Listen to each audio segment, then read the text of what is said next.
என் இனிய தமிழ் நண்பர்களுக்கு புரிசையரா சுந்தரின் அன்பான வணக்கங்கள். நான் அடிக்கடி சொல்லுவேன் என்னுடைய நண்பர் ஒருத்தர் அப்படின்னு சொல்லிட்டு.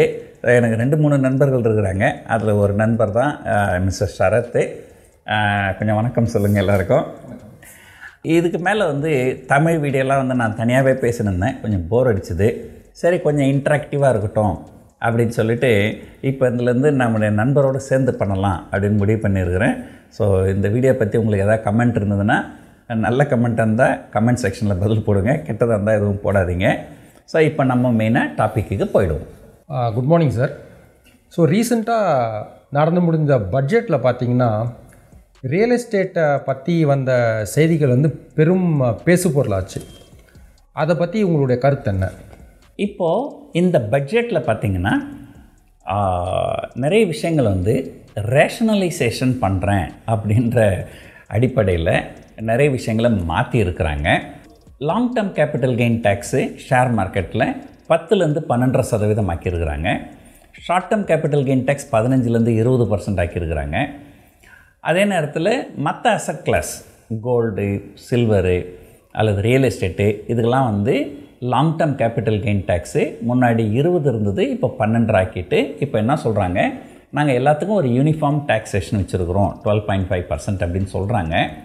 அதில் ஒரு சின்ன சூட்சுமம் என்னன்னு கேட்டிங்கன்னா, long term capital gain tax முன்னாடி 20% இருந்தாலுமே அதுக்கு ஒரு இண்டெக்ஸேஷன் பெனிஃபிட் அப்படின்னு இருந்தது.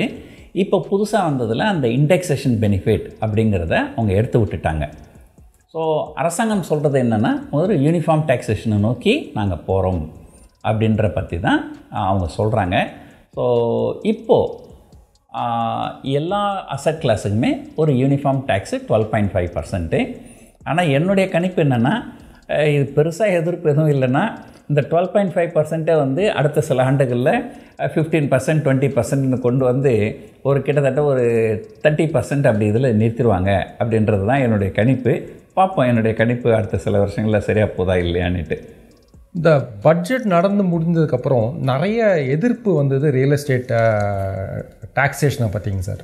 ஸோ இப்போ ரீசெண்டாக போன வாரத்தில் என்ன பண்ணியிருக்காங்கன்னா, you can either choose with indexation, இல்லைன்னா இண்டெக்ஸேஷன் இல்லாமல் அந்த 12.5% எடுத்துக்கலான்னு சொல்லியிருக்காங்க சார். அதுவுமே அந்த ஜூலை 23 வரைக்கும் மட்டும்தான் சொல்லியிருக்காங்க. ஸோ இதனுடைய சாதக பாதகங்கள் என்ன, உங்களுடைய பார்வை என்னங்க சார்? இப்போ நீங்கள் சொன்ன மாதிரி இதுக்கு ஒரு பெரிய எதிர்ப்பு வந்தது. முதல்ல நம்ம ஒரு விஷயத்தை பார்த்துருவோம். கடந்த 10 வருஷத்தில் இது கிட்டத்தட்ட 11வது பட்ஜெட்டு பிஜேபியோட இது. இந்த 11 பட்ஜெட்டில் என்னென்ன மாறுதல்கள் ரியல் எஸ்டேட்டுக்காக பண்ணியிருக்கிறாங்க அப்படிங்கிறத பார்ப்போம். முதல்ல என்ன பண்ணாங்க, முன்னாடிலாம் நீங்கள் ஒரு வீடு வாங்கும்போது உங்களுக்கு இன்ட்ரெஸ்ட்டில் கிட்டத்தட்ட 2 லட்சமும், பிரின்சிபல் பேமெண்ட்டில் ஒரு 1.5 லட்சமும். அந்த பிரின்சிபல் பேமெண்ட்டில் 1.5 லட்சன்றது பெரிய விஷயம் கிடையாது. ஏன்னா அது 80Cயில் போய்டும். அதுக்கு ப்ராவிடென்ட் ஃபண்ட்லாம் ஆல்ரெடி இருக்கும். அது பெரிய பெனிஃபிட் கிடையாது. அந்த இன்ட்ரெஸ்ட்டுக்கு 2 லட்ச ரூபா டேக்ஸ் எக்ஸம்ஷன் இருந்தது.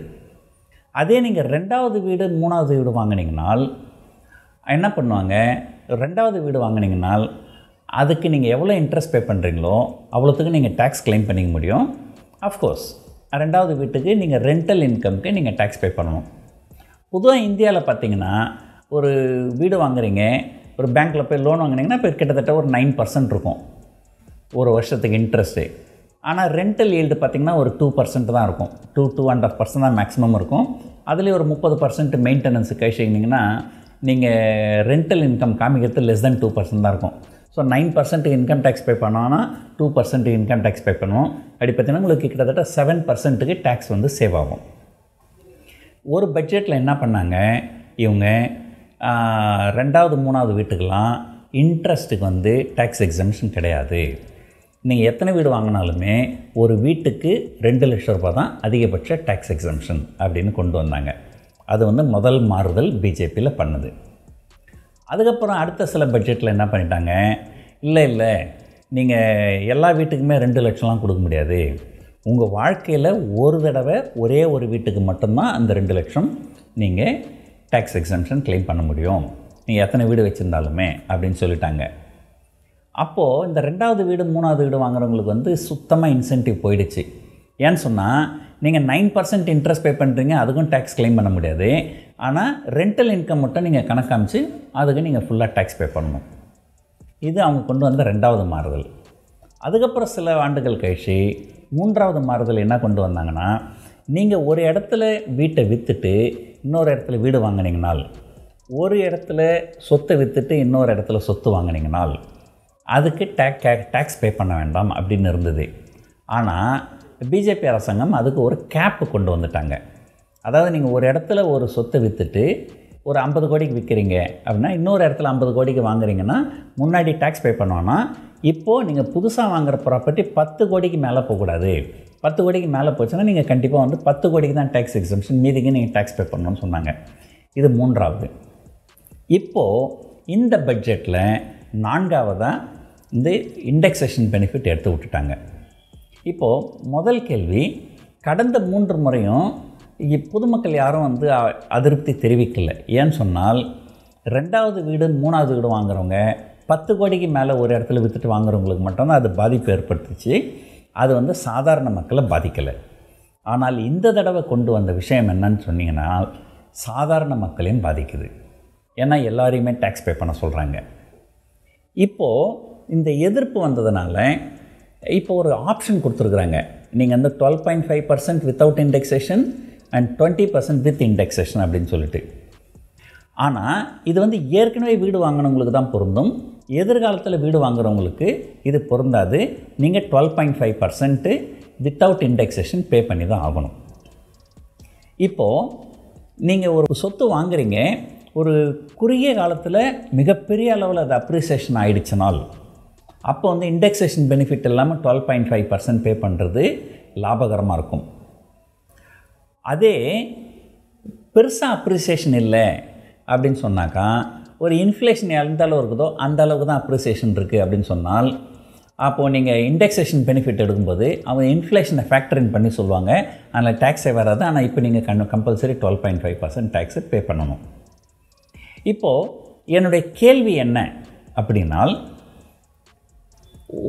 ஒன்றா சொல்கிறேன் பாருங்கள். ஒருத்தர் வந்து பணம் சம்பாதிக்கும் போது முதல்ல அவர் வீடு வாங்கணும்னு தான் நினைப்பார். ஏன்னா நீங்கள் வீடு வாங்கலைன்னா நீங்கள் வாடகை கொடுக்க வேண்டி வரும். சொந்தமாக ஒரு வீடு, உண்ண உணவு, உடுக்க உடை, இருக்க இருப்பிடம் அப்படின்னு வந்து எல்லாருக்குமே தேவை, அடிப்படை தேவை. அது ஷேர் மார்க்கெட்டில் பணம் போடுறது வந்து அடிப்படை தேவை கிடையாது. ஸோ அடிப்படை தேவையான ஒரு வீடை ஒருத்தர் வாங்கும்போது அவங்க என்ன சொல்கிறாங்கன்னா, உங்களுக்கு லாபம் வந்ததுன்னா நீங்கள் டேக்ஸ் பே பண்ணணும்னு சொல்கிறாங்க. ஆனால் இதே நீங்கள் பங்குச்சந்தையில் முதலீடு பண்ணிங்கனால், அங்கே உங்களுக்கு long term capital gain tax வந்ததுனால் முதல் 1.25 லட்சம் ரூபாய்க்கு டேக்ஸ் பே பண்ண வேண்டாம், அதுக்கு மேலே வர லாபத்துக்கு மட்டும் டேக்ஸ் பே பண்ணணும் அப்படின்னு சொல்கிறாங்க. ஆனால் அந்த விஷயத்தை அவங்க ரியல் எஸ்டேட்டுக்கு கொடுக்கல. ஸோ என்னுடைய கேள்வி என்னென்னா, ரியல் எஸ்டேட்டு எல்லாருக்குமே தேவையான 2வது வீடு 3வது வீடு பணக்காரர்களுக்கு. ஆனால் ஒரு வீடு வாங்கிறது வந்து நாம் வசிக்கிறதுக்காக வாங்கிறது. ஸோ அதில் வந்து ரியல் எஸ்டேட் ஷேர்ஸுக்கு கொடுத்த இது இங்கே கொடுக்கல.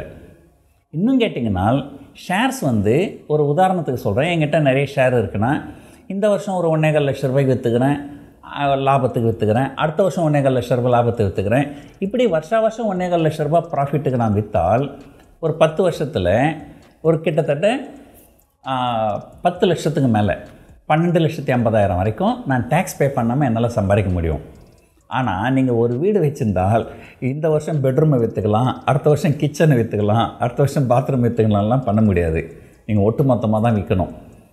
இது வந்து 1. 2வது, ஒரு வீடு வச்சுருக்கிறவங்க தான் குடியிருக்கிற வீட்டை எப்போ விற்பான் அதை கொஞ்சம் யோசனை பண்ணி பாருங்கள். ஏதோ ஒரு மிகப்பெரிய நோய் வந்துடுச்சு, அது மருத்துவத்து செலவுக்கு காசு இல்லை, அல்லது நம்ம வேலை செஞ்ச இடத்துல வேலை போயிடுச்சு, அதனால் நம்ம வந்து நடுத்தருக்கு வந்துட்டோம், இந்த வீட்டை விற்று தான் இதுக்கு மேலே நம்ம வந்து பிழைக்கணும் அப்படின்ற மாதிரி ரொம்ப நொந்து நூடுல்ஸாகி போய் அப்படி இருக்கும்போது தான் வந்து குடியிருக்கிற வீட்டை விற்பாங்க. அந்த குடியிருக்கிற வீட்டையே பார்த்திங்கன்னா, அவன் ஒரு 20 வருஷத்துக்கு முன்னாடி ஒரு 10 லட்ச ரூபாய்க்கு வாங்கியிருப்பான்.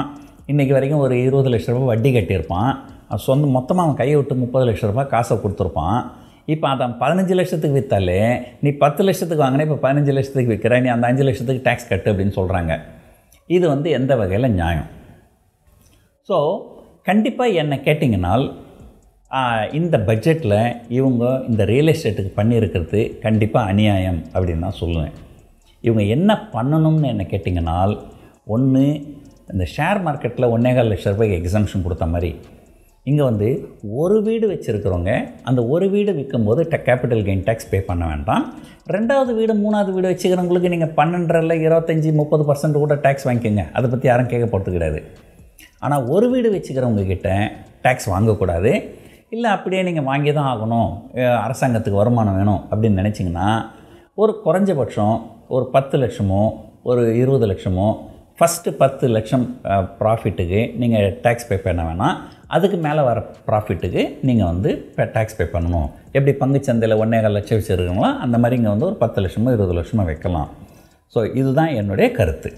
மிக்க நன்றி சார். ஸோ கடைசியாக சார், என்ன மாதிரி ஒரு சாமானியன்னு ஒரு மிடில் கிளாஸோ இப்போ வீடு வாங்கலாமா இல்லைனா வந்துட்டு இந்த காசை வந்து பங்குச்சந்தையில் முதலீடு பண்ணி பெருக்கலாமா? உங்களுடைய கருத்து என்னங்க சார்? இது வந்து ஒரு நல்ல கேள்வி. மற்ற நாடுகளில் பார்த்திங்கன்னா நீங்கள் எவ்வளோ இன்ட்ரெஸ்ட் பே பண்ணுறீங்களோ அதை விட அதிகமான காசு வந்து வாடகையில் வரும். ஆனால் நம்ம ஊரில் வந்து வாடகை ரொம்ப குறைவு, இன்ட்ரெஸ்ட் ரேட் ரொம்ப அதிகம். அதனால் அடுத்த வீடியோவில் நம்ம எதை பற்றி பேசலான்னா, சொந்த வீடு வாங்குறது நல்லதா அல்லது வாடகை வீட்டில் இருக்கிறது நல்லதா, வாடகை வீட்டில் இருந்துக்கின்னு எக்ஸ்ட்ரா இருக்கிற கேபிட்டல் பங்குச்சந்தையில் முதல்ல பண்ணலாமா பண்ணக்கூடாதா, அப்புறம் மற்ற நாடுகளில் இந்த இப்போ நம்ம வந்து இந்திய அரசாங்கம் பண்ணது தப்பு அப்படின்னு சொல்கிறோம், அப்போ மற்ற நாடுகளில் எப்படி பண்ணுறாங்க அதெல்லாம் கம்பேரிசன், இதெல்லாம் நம்ம அடுத்த வீடியோவில் பேசுவோம். இந்த வீடியோவை இது வரைக்கும் பார்த்ததற்கு நன்றி. Thank you sir.